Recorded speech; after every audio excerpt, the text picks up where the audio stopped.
Ya, gua tahu kita semua butuh incognito mode yang disediakan sama Chrome. Tapi ternyata incognito yang kita pikirkan itu tidak se-incognito yang sebenarnya. Ternyata selama ini kita tidak aman. Kita masih diintipin. Walaupun sudah pakai incognito. Sama siapa? Ya sama Google lah.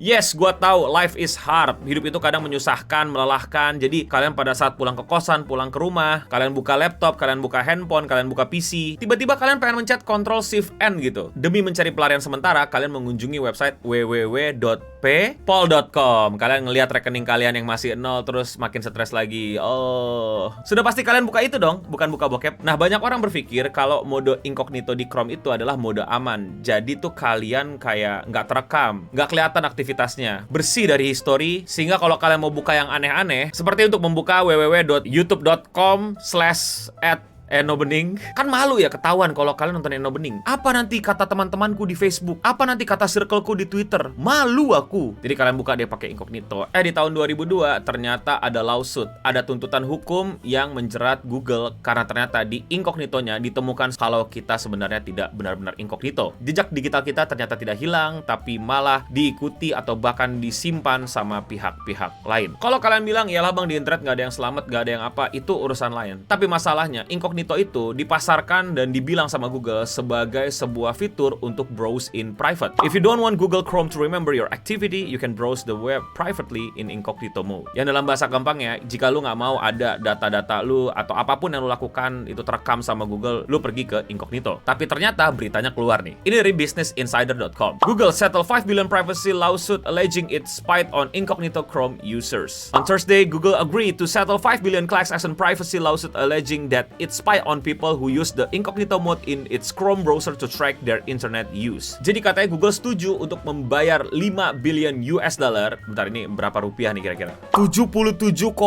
miliar. Wow. Dalam rangka menjawab tuntutan hukum yang dimana dicurigai incognito Chrome itu tetap nge-track, nge-save data-data dari usernya. That lawsuit is filed in 2020. Claim Google misled users into believing that it will track their internet activity while using incognito mode. Ya, ini seperti yang gue bilang tadi, hal ini terjadi karena mereka bilang ini bakal aman, Google nggak bakal lihat apapun aktivitas lo, tapi ternyata somehow orang-orang bisa ngebuktiin kalau Google tetap nge-track, nge-save atau ngikutin jejak digital kita walaupun kita udah pakai incognito mode. Jadi makanya apapun yang lo ketik dan lo cari di incognito mode itu ya lo nggak aman.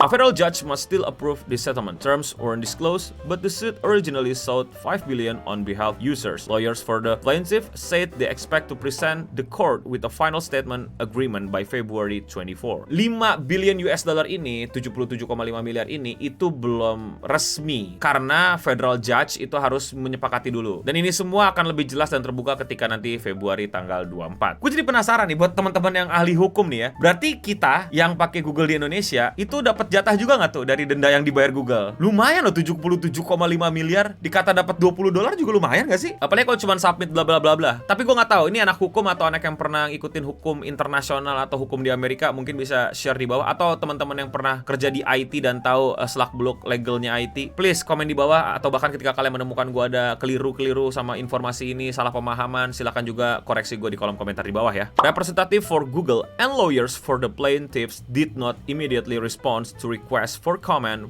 from Business Insider on the settlement. Intinya para lawyer atau spokesperson atau siapapun yang bisa dihubungi itu masih belum memberikan kabar mau ngomong apa, mau memberikan argumen apa ke teman-teman yang meliput berita ini. So ya, jadi buat kalian yang selama ini masih browsing di incognito, berharap tidak ada siapapun yang bisa melihat, merekam, dan mengetahui, Anda keliru!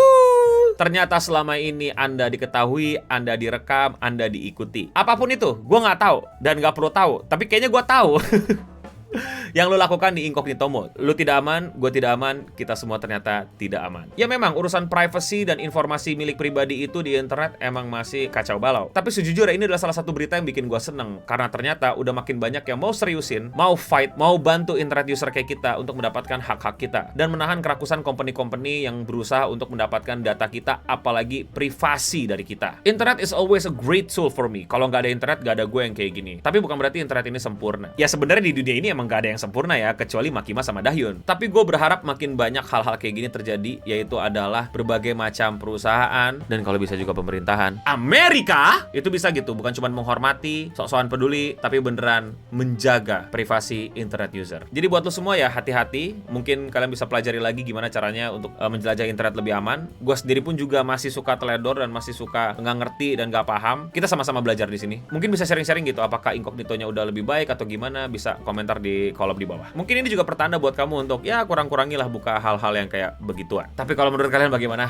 Silahkan komen di bawah. Kalau kalian suka sama pembahasan kayak gini dan kalian mau support gue, kalian bisa lakuin dengan sesimpel klik tombol subscribe di bawah. Dan kalau kalian mau support lebih lanjut, kalian bisa beli buku gue tentang internet. Inilah bagaimana internet, media sosial itu sebenarnya bisa menghancurkanmu. Yang kita kira incognito ternyata tidak incognito amat. Untuk beli linknya di deskripsi di bawah, tapi sebenarnya bisa jadi udah habis karena sering banget buku gue habis. Jadi cara paling bener adalah kalian ke e-commerce, Shopee atau Tokopedia, terus cari aja buku Eno Bening dan silakan pilih yang ngasih diskon atau yang ngasih gratis ongkir, terserah lah, kalian pilih aja. Dan terima kasih kalau kalian sudah mensupport gue dengan membeli buku gue. Oh ya, curhat, hari ini gue dikasih tahu sama orang tentang drama Twitter. Gila ya orang ya, kalau udah nggak suka atau emang cuman ikut-ikutan traffic demi apa gitu, ngefitnah sesuka hati, dan orang-orang langsung percaya aja gitu. Karena ya seperti yang gue bilang kan, ketika lu benci sama seseorang, lu nggak butuh bukti nyata, lu nggak butuh fakta, lu cuman butuh celah untuk lu ambil dan lu exploit dan lu sebarkan biar makin banyak orang benci, sehingga lu bisa menari-nari di atas kepedihan dan kesedihan orang yang lu benci. It's just scary menurut gue dan mengerikan. Kok bisa ada manusia kayak gitu dan dikiranya itu adalah perbuatan yang harmless.